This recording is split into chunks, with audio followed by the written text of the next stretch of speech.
ಸ್ವತಂತ್ರ ಭಾರತದ ತಳಹದಿಯ ಹೋರಾಟವೇ ಬಾಬಾ ಸಾಹೇಬ್ ಅಂಬೇಡ್ಕರ್ ಅವರಿಂದ ರಚಿತವಾದ ಸಂವಿಧಾನ ಎಂದಿರುವ ರಾಜ್ಯ ಮಾಲಿನ್ಯ ನಿಯಂತ್ರಣ ಮಂಡಳಿ ಅಧ್ಯಕ್ಷರಾದ ಶಾಸಕ ಪಿ.ಎಂ. ನರೇಂದ್ರ ಸ್ವಾಮಿ ಅವರು ವಿವಿಧತೆಯಲ್ಲಿ ಏಕತೆ ಸ್ಥಾಪಿಸಿ ಸುಭದ್ರ ಭಾರತ ನಿರ್ಮಾಣದಲ್ಲಿ ಸಂವಿಧಾನ ಮಹತ್ತರ ಪಾತ್ರ ವಹಿಸಿದೆ ಎಂದಿದ್ದಾರೆ.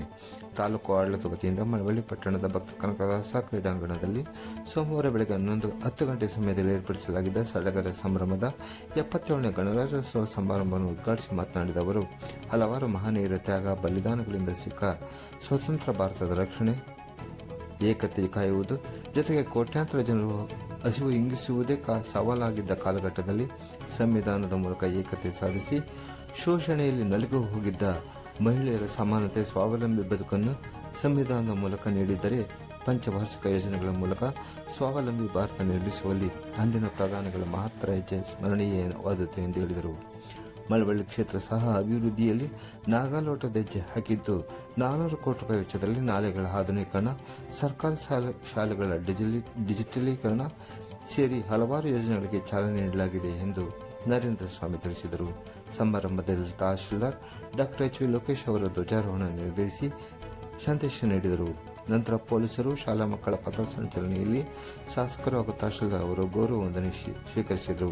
ಇದೇ ವೇಳೆ ಹಲವಾರು ಸಾಧಕರನ್ನು ಸನ್ಮಾನಿಸಿ ಗೌರವಿಸಲಾಯಿತು. ಶಾಲಾ ಮಕ್ಕಳಿಂದ ಆಕರ್ಷಕ ಸಾಂಸ್ಕೃತಿಕ ಕಾರ್ಯಕ್ರಮಗಳು ಜರುಗಿದ್ದವು.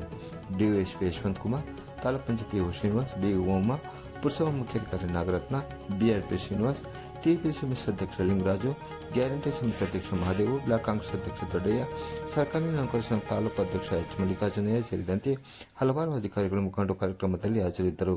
ಇದಕ್ಕೂ ಮೊದಲು ಪಟ್ಟಣದಲ್ಲಿನ ಬಾಬಾ ಸಾಹೇಬ್ ಅಂಬೇಡ್ಕರ್ ಅವರ ಪುತ್ಥಳಿಗೆ ಶಾಸಕ ನರೇಂದ್ರ ಸ್ವಾಮಿ ಅವರು ಮಾಲಾರ್ಪಣೆ ಮಾಡಿ ಗೌರವ ನಮನ ಸಲ್ಲಿಸಿದರು. ಒಂದು ಹೋರಾಟ ಇರತಕ್ಕಂಥದ್ದು ಸಂವಿಧಾನದಲ್ಲಿ. ಈ ಸಂವಿಧಾನವನ್ನ ರಚಿಸಲಿಕ್ಕೆ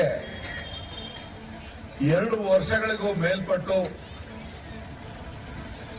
ನಮ್ಮ ದೇಶದ ಅತ್ಯಂತ ಜವಾಬ್ದಾರಿಯುತವಾದಂತ ಈ ಕೆಲಸದ ಮುನ್ನುಡಿಯನ್ನ ಬರೆದಂತ ಬಾಬಾ ಸಾಹೇಬ್ ಅಂಬೇಡ್ಕರ್ ಅವರ ನೇತೃತ್ವದ ಈ ಸಂವಿಧಾನ ಈ ರಾಷ್ಟ್ರಕ್ಕೆ ಇವತ್ತು ನಾವೆಲ್ಲರೂ ವಿವಿಧತೆಯಲ್ಲಿ ಏಕತೆಯಲ್ಲಿ ಬದುಕಲಿಕ್ಕೆ ಸಾಧ್ಯ ಆಗಿದೆ.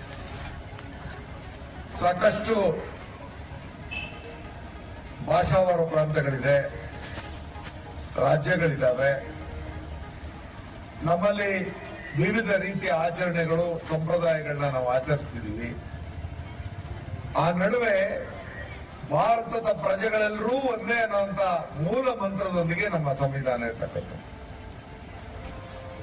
ಈ ವಿಚಾರದಲ್ಲಿ ಮತದಾನದ ಹಕ್ಕಿನಿಂದ ಹಿಡಿದು ಪ್ರತಿಯೊಬ್ಬರು ಸಮಾನರು ಅಂತಕ್ಕಂಥ ಸಾರಾಂಶ ಇರ್ತಕ್ಕಂಥ ವಿಶ್ವದ ಏಕೈಕ ಬೃಹತ್ ಸಂವಿಧಾನ ಅಂತಂದ್ರೆ ಲಿಖಿತ ಸಂವಿಧಾನ ಅಂತಂದ್ರೆ ನಮ್ಮ ಭಾರತ. ವಿಶೇಷವಾಗಿ ನಾವು ಇವತ್ತು ನಮ್ಮ ಸಂವಿಧಾನದ ಬಗ್ಗೆ ಹೆಮ್ಮೆ ಪಡಬೇಕು ಅಂದ್ರೆ ಈ ದೇಶದ ಅರ್ಧ ಭಾಗದಷ್ಟು ಜನ ಹೆಣ್ಣು ಮಕ್ಕಳು, ಆ ತಾಯಂದಿರಿಗೆ ಈ ಸಂವಿಧಾನ ಬರಲಿಕ್ಕೂ ಮೊದಲೇ ಅವರ ಪರಿಸ್ಥಿತಿ ಹೇಗಿತ್ತು ಅಂದ್ರೆ ತಾಳಿ ಕಟ್ಸ್ಕೋಬೇಕು, ಮಕ್ಕಳನ್ನ ಇರಬೇಕು, ಮನೆ ಕೆಲಸ ಮಾಡಬೇಕು, ಇಲ್ಲ ದಾಸ್ಯದಲ್ಲಿ ಬದುಕಬೇಕು ಅನ್ನುವಂತ ಸಂಪ್ರದಾಯ. ಈ ಸಂವಿಧಾನದಿಂದ ಪುರುಷರಷ್ಟೇ ಸಮಾನಗಳು, ಹೆಣ್ಣಿಗೆ ಸರ್ವ ಸ್ವತಂತ್ರ ಇದೆ ಅನ್ನೋದನ್ನ ಮೊದಲನೇ ಬಾರಿ ನಮ್ಮ ಸಂವಿಧಾನ ಆ ಅವಕಾಶವನ್ನ ಕೊಟ್ಟಿರ್ತಕ್ಕಂಥದ್ದು.